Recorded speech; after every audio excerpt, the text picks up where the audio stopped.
the truth about your connection with your person, what this bond really means, what you should do next, and a channeled message for you.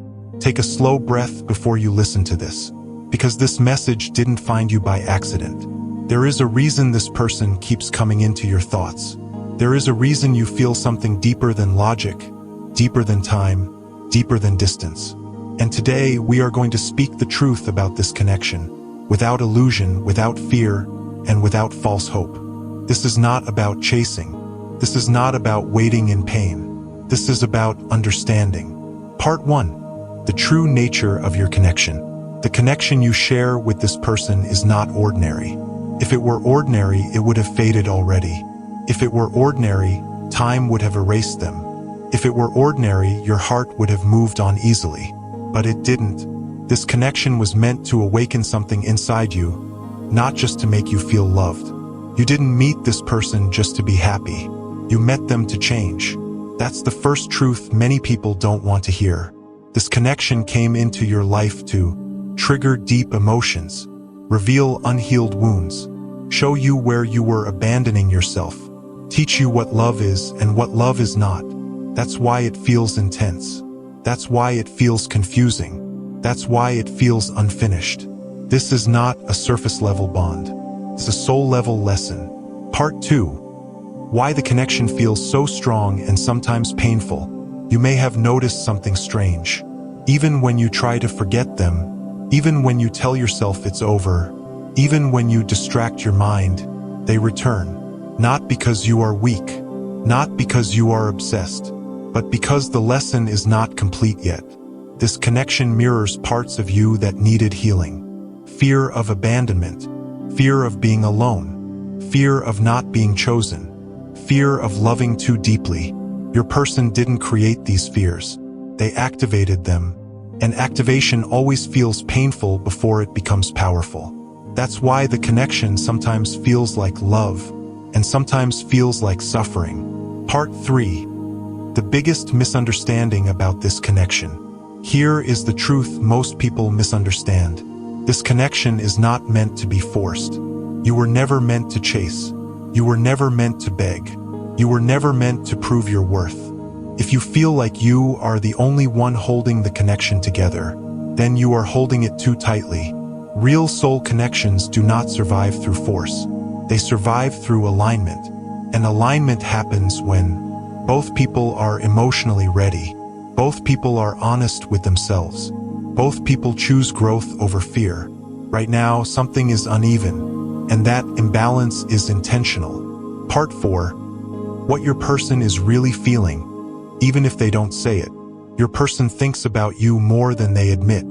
But thinking is not the same as acting. They feel the connection. They recognize it. They sense it when you pull away. But here is the difficult truth. They are fighting themselves, not you. They are battling fear of commitment, fear of vulnerability, fear of losing control, fear of becoming emotionally exposed. You represent depth. You represent truth. And not everyone is ready to face that. So instead of stepping closer, they hesitate. Instead of expressing feelings, they remain silent. Instead of choosing love, they choose comfort. This does not mean they don't care.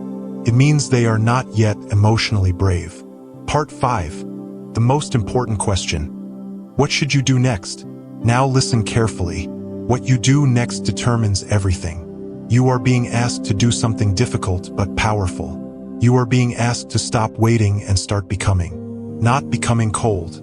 Not becoming distant out of anger, but becoming whole again. Here's what you should do next. 1. Stop chasing clarity from them. Clarity does not come from someone who is confused. 2. Stop proving your value. Your worth is not measured by how much pain you can endure. 3. Return your focus to yourself. Your energy is sacred. Stop placing it where it is not respected. 4. Choose peace over anxiety. Love should calm you, not constantly test you. When you do this, something powerful happens.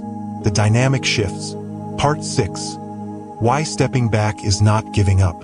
Stepping back is not abandonment. Stepping back is self-respect. Sometimes the universe separates people not to punish them, but to realign them. If this connection is meant to continue, it will return in a healthier form. And if it does not return, it was never meant to cost you your self-worth. Either way, you win. That is the truth.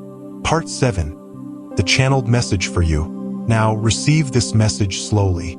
Let the words land. You are not losing them. You are being asked to find yourself again. Stop shrinking to keep a connection alive. The right connection grows when you grow. What is meant for you will meet you in peace, not in confusion. Release control. Release fear. Release the need to know what comes next. Trust this pause. Trust this space. Trust yourself.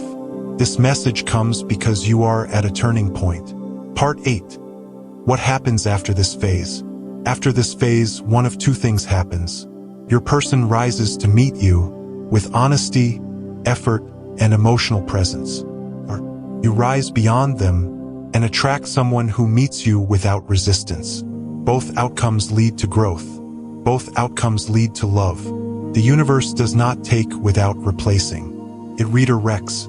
Final truth you need to hear. You were never meant to suffer for love. You were meant to experience love that feels safe, mutual, and real. This connection came to awaken you, not to break you. And the moment you choose yourself, everything changes. If this message resonated with your heart, it means you are already transforming. Stay open, stay grounded, and trust the process. Because what's coming next will feel very different from what you've known before. Welcome to Psychology Fact. If you're curious about the hidden truths of the mind and heart, make sure to subscribe and turn on the bell icon, so you never miss a fact that could change the way you see life.